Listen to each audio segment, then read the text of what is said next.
Bonjour les mesdames, j'espère que vous allez super bien ce matin. Alors, aujourd'hui, nous allons parler de la gloutonnerie. Ne sois pas gloutonne, car ça baisse ton charisme. Cela te fait perdre tes standards en fait. Comme d'habitude, nous allons nous servir d'un texte de base dans la Bible toujours, le livre de Proverbes, le chapitre 23, le verset 1 à 2 et le verset 20 à 21. Si tu es à table avec un grand, fais attention à ce qui est devant toi. Mets un couteau à ta gorge si tu as trop d'avidité. Ne sois pas parmi les buveurs de vin, parmi ceux qui font excès des viandes, car l'ivrogne est celui qui se livre à des excès, s'appauvrisse, et l'assoupissement fait porter des haillons. C'est même pas ce podcast que j'avais prévu pour nous ce matin. Mais à quoi ça nous sert de parler de la bonne hauteur spirituelle, de parler des personnes serpents si on ne part pas à la base même d'abord, tu vois, aux choses qui te ramènent vers le bas. Alors, nous allons diviser ceci en deux grandes parties. La première, sois digne devant la nourriture. Tu vois, si on revient à la première partie du proverbe là, qui nous dit, lorsque tu es à table avec un grand, fais attention à ce qui est devant toi. Mets un couteau à ta gorge si tu as trop d'avidité. Ne sois pas de celle qui, devant la nourriture, te rend en panique, tu vois.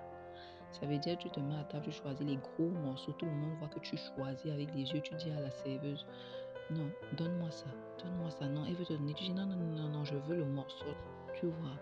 Et tu insistes même, parfois elle ne veut même pas, mais tu insistes. Elle ne veut pas pourquoi, pour quelle raison vraiment. Ça, c'est pas ton problème si elle ne veut pas. N'insiste pas, ne te rends pas ridicule. Parce qu'après, il y a des gens qui t'observent, il y a des gens qui te regardent, qui ne te le diront même pas en face, qui riront derrière ton dos. C'est pourquoi on soulève ce genre entre guillemets, de bassesse aujourd'hui. Parce qu'il ne faudrait pas que tu passes devant les gens. On voit comment tu es basse, tu vois. Tu arrives à une cérémonie, tu remplis ton plat de nourriture, de viande, de poisson, de cidre, de lait, de héros. Encore plus chez nous au Cameroun avec la diversité la diversité culinaire. Tu remplis et on te voit passer avec un gros plat, c'est-à-dire une femme bien sapée, bien mise, bien maquillée, avec les talons bien vêtus. Oh là là, tu pars t'asseoir. On se dit même que tu vas manger ça. On se dit, on va aussi voir, peut-être ces dames mangent beaucoup. C'est pas possible. Après, on te voit sortir un sac, tu commences à emballer. On te voit sortir un plastique, tu te vas emballer. Non. Femme de valeur, cela ne te convient pas du tout. Mais alors, pas du tout. Et on observe beaucoup ce phénomène dans les fêtes d'entreprise et dans l'église en fait. Tu vois, dans les entreprises, parfois, il y a, je sais pas moi, un service qui offre un repas. Tu n'es même pas concerné, tu pars là-bas, couillant, et en plus, c'est même pas ouvert à tous parce que il y a même encore des endroits où on dit après, bon, c'est ouvert à tous puisqu'il y en a assez, donc pas de souci. Si vraiment tu as faim, tu montes, pas de souci, tu montes d'une manière digne, tu prends ce que tu as à prendre et tu manges tranquillement parce que tu as faim, parce que ton corps, en fait, en a besoin, tu vois. Mais tu peux même pas monter, tu peux pas aller au niveau où il y a le repas. Un, t'as pas été invité. Deux, c'est pas ton service. Trois, pour emballer. Non, si c'est trop, tu penses pas que c'est trop quand même. Et surtout si tu es mal, si tu n'es pas la bienvenue là-bas, en fait, ça te sert à rien d'aller vraiment là-bas.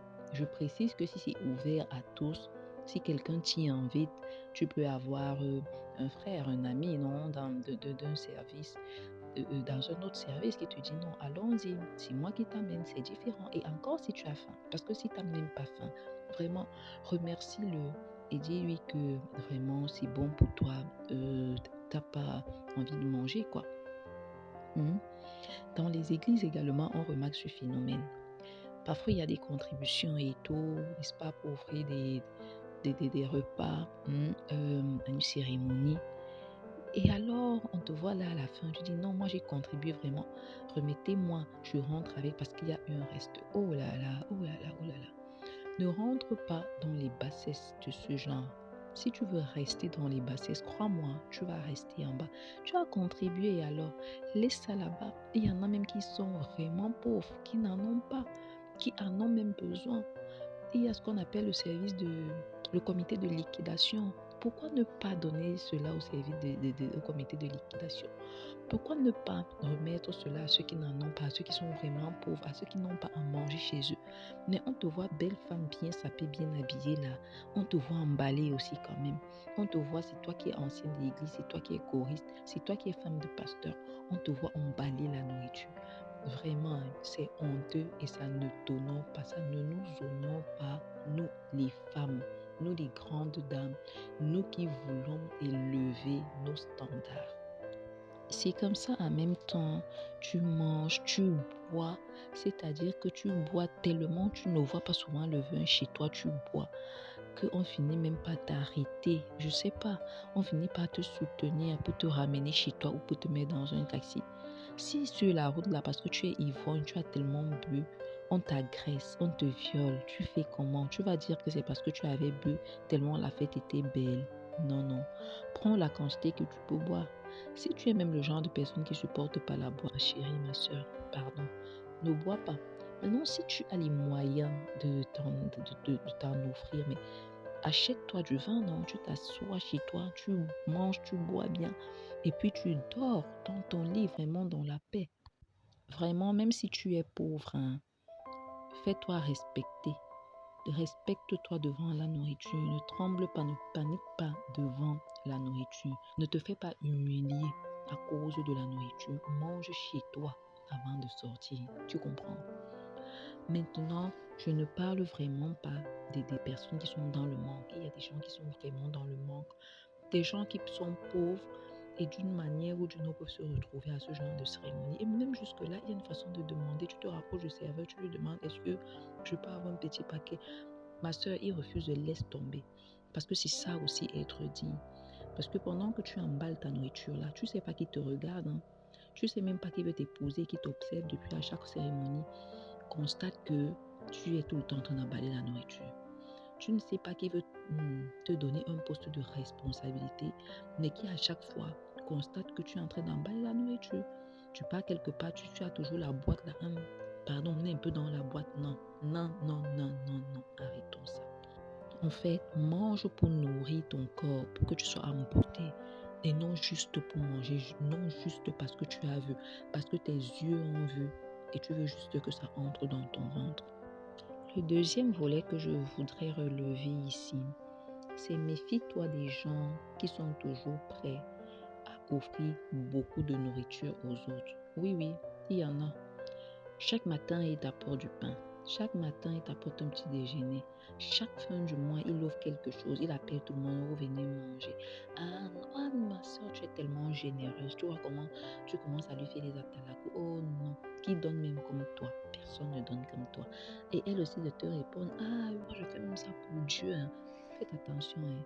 C'est dans la nourriture que vous aimez là, que parfois on vous met du poison dessus. Oui, oui. C'est dans la nourriture que vous aimez là, que parfois les gens prononcent des paroles dessus pour prendre vos grâces. Oui, oui. C'est dans la nourriture, toujours la nourriture que vous aimez là, que lorsque quelqu'un arrive, il prononce ces trucs dessus. Si toi-même tu n'as pas, tu ne pries pas, tu viens, tu plonges dessus, tu manges. Tu penses que ça ne va pas t'attraper parce que tu dis que tu pries, parce que tu dis que tu es chrétienne, c'est ça. Non. Fais attention à ceux qui sont toujours prêts à offrir beaucoup de nourriture, à offrir des festins chez eux tout le temps. J'aimerais bien qu'on fasse une nuance. Je n'ai pas dit que si quelqu'un de temps à autre offre la nourriture, on doit se méfier ou même qu'on ne doit pas offrir des festins, non. Non plus, il y a des personnes généreuses, oui, mais cela ne voudrait pas dire qu'il n'y en a pas, quoi. Mais je dis, faisons attention. Parfois, ces gens qui offrent la nourriture, là, ils ont ce qu'on appelle, je ne vais pas prononcer le nom ici, mais ils ont parfois des sacrifices qu'ils doivent faire. Je dis bien certaines personnes. Alors, il faut peut-être préparer. Déjà, tu sais que ce qu'on a préparé, c'est quoi? Tu vois, on t'apporte un bon porc fumé, là, une bonne chèvre brisée, là. Si c'est un être humain qu'on allait préparer en sacrifice sans rien te donner, tu fais comment? Tu manges seulement parce que tu dis que au cours, si la fête, vraiment, on a apporté, elle est toujours généreuse, elle est toujours comme ça. Non, non. Fais attention à ce genre de personnes aussi qui tout le temps offrent la nourriture aux autres. Beaucoup de gens n'apprécieront pas cette deuxième partie, mais bon, c'est bon de te le dire à toi, femme, qui veut devenir une femme esprit. 2024, c'est ton année. Ne passe pas à côté de ta bénédiction, ne passe pas à côté de ton élévation, ne passe pas à côté de ton mariage, ne passe pas à côté de ton succès, ne passe pas à côté de ta promotion parce que tu es une femme gloutonne et ivrogne. Tu comprends? Sur ce, mesdames, je vous souhaite une agréable journée.